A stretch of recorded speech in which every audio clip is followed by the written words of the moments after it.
ഒരു ജഡ്ജി തന്റെ മേലങ്കിയും പദവിയും ഉപേക്ഷിച്ച് ഒരു സാധാരണ മനുഷ്യനെപ്പോലെ ജീവിതം അനുഭവിക്കുമ്പോൾ എന്ത് സംഭവിക്കും?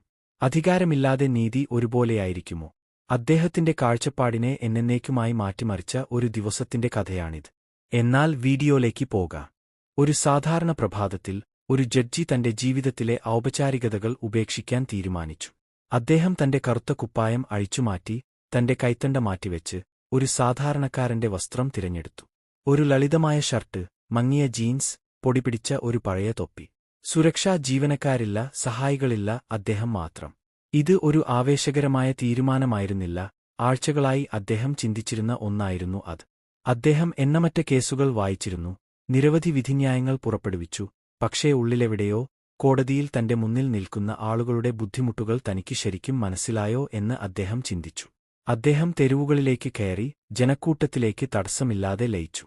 മാർക്കറ്റിന്റെ ഊർജ്ജസ്വലമായ ശബ്ദങ്ങൾ അദ്ദേഹത്തെ ചുറ്റിപ്പറ്റി. ഉപഭോക്താക്കളെ ആകർഷിക്കാൻ ആർപ്പുവിളിക്കുന്ന തെരുവ് കച്ചവടക്കാർ, സ്ഥലത്തിനായി പോരാടുന്ന വാഹനങ്ങൾ, ഹോൺ മുഴക്കുന്നവർ, ഓരോ രൂപയ്ക്കും വേണ്ടി വിലപേശുന്ന ആളുകൾ. വർഷങ്ങൾക്കുശേഷം ആദ്യമായി ജഡ്ജിക്ക് അദൃശ്യനായി ജനക്കൂട്ടത്തിലെ മറ്റൊരു മുഖം മാത്രമായി തോന്നി. ഒരു നിര കടകളിലൂടെ നടക്കുമ്പോൾ ഒരു കടയുടമയും ഒരു പോലീസ് ഉദ്യോഗസ്ഥനും തമ്മിലുള്ള ചൂടേറിയ തർക്കം അയാൾ കേട്ടു. ആദ്യം തന്ത്രപൂർവ്വം കൈക്കൂലി ആവശ്യപ്പെടുന്ന ഉദ്യോഗസ്ഥൻ, പക്ഷേ കടയുടം മടിച്ചപ്പോൾ കൂടുതൽ ആക്രമണകാരിയായി. ജഡ്ജി അടുത്തുതന്നെ നിന്നു, ശ്രദ്ധിച്ചു. കടയുടമയുടെ മുഖം നിരാശയും നിസ്സഹായതയും കൊണ്ട് ചുവന്നിരുന്നു. പക്ഷേ ഒടുവിൽ അയാൾ വഴങ്ങി ഓഫീസറുടെ കൈയിലേക്ക് കുറച്ച് നോട്ടുകൾ ഏൽപ്പിച്ചു. ജഡ്ജിക്ക് കോപം തോന്നി, പക്ഷേ അയാൾ പിന്മാറി. ഇന്ന് ഇടപെടേണ്ട ദിവസമായിരുന്നില്ല, നിരീക്ഷിക്കേണ്ട ദിവസമായിരുന്നു അത്. കുറച്ചുകൂടി മുന്നോട്ടു പോയപ്പോൾ ഒരു ചെറുപ്പക്കാരനെ മോഷണക്കുറ്റം ചുമത്തുന്നത് അയാൾ കണ്ടു. 16 വയസ്സ് തികയാത്ത ആൺകുട്ടി. കുട്ടി ഒരു പാക്കറ്റ് ബിസ്ക്കറ്റ് മോഷ്ടിച്ചുവെന്ന് അവകാശപ്പെട്ട കോപാകുലനായ കടയുടമയുടെ മുന്നിൽ വിറച്ചുനിന്നു. ചുറ്റുമുള്ള ജനക്കൂട്ടം ജഡ്ജിയെയും ജൂറിയെയും പോലെ അഭിനയിക്കാൻ മടിച്ചില്ല.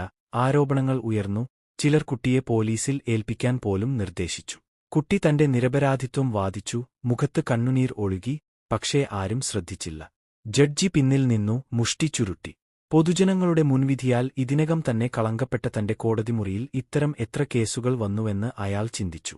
എന്നിട്ടും അദ്ദേഹം ഇടപെട്ടില്ല. ഇത് അദ്ദേഹത്തിന്റെ കോടതിമുറി ആയിരുന്നില്ല. അദ്ദേഹം കാണേണ്ട അസംസ്കൃതവും ഫിൽട്ടർ ചെയ്യാത്തതുമായ യാഥാർത്ഥ്യമായിരുന്നു അത്.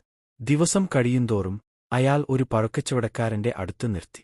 ജഡ്ജിയുടെ എളിമയുള്ള വസ്ത്രധാരണം ശ്രദ്ധിച്ച വിൽപ്പനക്കാരൻ ലജ്ജയില്ലാതെ വിലകൾ വർദ്ധിപ്പിച്ചു. ന്യായവാദമില്ലാതെ ന്യായവാദം ചെയ്യാതെ ജഡ്ജി പുഞ്ചിരിച്ചു. പക്ഷേ പ്രത്യക്ഷപ്പെടൽ പെരുമാറ്റത്തെ എങ്ങനെ നിർണയിക്കുന്നുവെന്ന് മനസ്സിൽ കുറിച്ചു. സമൂഹത്തിൽ ഒരു വ്യക്തിയുടെ മൂല്യം പലപ്പോഴും അളക്കുന്നത് അവരുടെ വസ്ത്രങ്ങളുടെയും അവർ നൽകുന്ന മതിപ്പിന്റെയും അടിസ്ഥാനത്തിലാണ്. തിരക്കേറിയ ഒരു തെരുവുമൂലയ്ക്ക് സമീപം ഭക്ഷണത്തിനായി യാചിക്കുന്ന ഒരു വിധവയെ അയാൾ കണ്ടു. അവളുടെ ദുർബലമായ കൈകൾ വിറച്ചു. വഴിയാത്രക്കാർ അവളെ നോക്കാതെ തിടുക്കത്തിൽ നടന്നു. ഒരു കൂട്ടം യുവാക്കൾ അവളെ പരിഹസിച്ചുകൊണ്ട് നടന്നു നീങ്ങുമ്പോൾ ചിരിച്ചു. ജഡ്ജിയുടെ ഹൃദയം വേദനിച്ചു. പക്ഷേ അയാൾ അതിൽ ഇടപെടാനുള്ള പ്രേരണയെ ചെറുത്തു. സാക്ഷ്യം വഹിക്കാനും പഠിക്കാനും അവൻ ഇവിടെ ഉണ്ടായിരുന്നു. പാർക്ക് ചെയ്തിരുന്ന ഒരു കാറിനു മുകളിലൂടെ നടക്കുമ്പോഴാണ് അദ്ദേഹത്തിന്റെ ദിവസത്തിലെ നിർണായക നിമിഷം വന്നത്. ഒരു ചെറുപ്പക്കാരൻ അബദ്ധത്തിൽ സൈക്കിൾ കൊണ്ട് അതിന്റെ തിളങ്ങുന്ന പ്രതലത്തിൽ മാന്തികുഴിയുണ്ടാക്കി. കാറിന്റെ ഉടമ, നന്നായി വസ്ത്രം ധരിച്ച ധനികൻ, പുറത്തിറങ്ങി കുട്ടിയുടെ കൈ പിടിച്ചു. കുട്ടി അശ്രദ്ധനാണെന്ന് ആരോപിച്ച് ശിക്ഷിക്കണമെന്ന് ആവശ്യപ്പെട്ടുകൊണ്ട് അദ്ദേഹത്തിന്റെ ശബ്ദം ഉയർന്നു. പെട്ടെന്ന് ഒരു ജനക്കൂട്ടം തടിച്ചുകൂടി. മിക്കവരും ആ മനുഷ്യന്റെ കൂടെ നിന്നു. ചിലർ ആൺകുട്ടിയെ പോലീസിൽ കൊണ്ടുപോകണമെന്ന് നിർദ്ദേശിച്ചു. കഷ്ടിച്ച് 10 വയസ്സ് മാത്രം പ്രായമുള്ള കുട്ടി ഭയന്ന് വിറച്ചു. ക്ഷമാപണം നടത്തി. ഇത്തവണ ജഡ്ജിക്ക് നിശബ്ദത പാലിക്കാൻ കഴിഞ്ഞില്ല. ബഹളത്തിനിടയിലൂടെ ശാന്തമായ ശബ്ദത്തോടെ അദ്ദേഹം മുന്നോട്ട് നടന്നു. ഈ കുട്ടി എന്ത് നിയമമാണ് ലംഘിച്ചത്? സ്ഥിരമായ സ്വരത്തിൽ, എന്നാൽ ആധികാരികമായി അയാൾ ചോദിച്ചു. ജനക്കൂട്ടം നിശബ്ദരായി. അജ്ഞാതന്റെ നേരെ തിരിഞ്ഞു. ധനികൻ പരിഹസിച്ചു. അവൻ എന്റെ കാറിന് കേടുവരുത്തി. ആരെങ്കിലും അവനെ ഒരു പാഠം പഠിപ്പിക്കണം. ജഡ്ജി തലകുനിച്ചു. നമ്മൾ തെറ്റുകൾക്ക് ശിക്ഷ നൽകുകയാണെങ്കിൽ തെരുവുകളിൽ നിയമവിരുദ്ധമായി പാർക്ക് ചെയ്യുന്നവരെയും ശിക്ഷിക്കണോ? അതോ പൊതുവഴികളിൽ മാലിന്യം ഉപേക്ഷിക്കുന്നവരെയും? നമ്മുടെ വിധിന്യായങ്ങളിൽ നാം നീതി പുലർത്തേണ്ടതല്ലേ? ആ മനുഷ്യൻ മടിച്ചുനിന്നു. അവന്റെ കോപം പതറി. ജനക്കൂട്ടം പരസ്പരം പിറുപിറുത്തു. ചിലർ സമ്മതത്തോടെ തലയാട്ടി. ആ കുട്ടി ക്ഷമാപണം നടത്തി. ജഡ്ജി തുടർന്നു. നമുക്ക് അവനെ പഠിപ്പിക്കാം. ഭയമല്ല.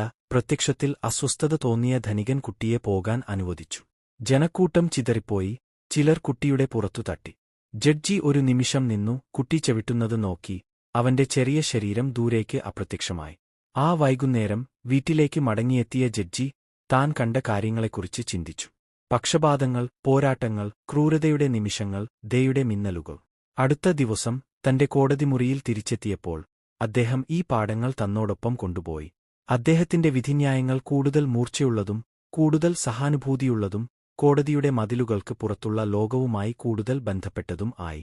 ജഡ്ജിയെ സംബന്ധിച്ചിടത്തോളം ആ ദിവസം വെറുമൊരു പരീക്ഷണമായിരുന്നില്ല, അതൊരു വെളിപ്പെടുത്തലായിരുന്നു, അദ്ദേഹം സേവിക്കുമെന്ന് സത്യം ചെയ്ത ജീവിതങ്ങളിലേക്കുള്ള ഒരു ജാലകം. നീതി നിയമങ്ങൾ മാത്രമല്ല, സഹാനുഭൂതിയും മനസ്സിലാക്കലും കൂടിയാണെന്ന് ഈ കഥ നമ്മെ ഓർമ്മിപ്പിക്കുന്നു.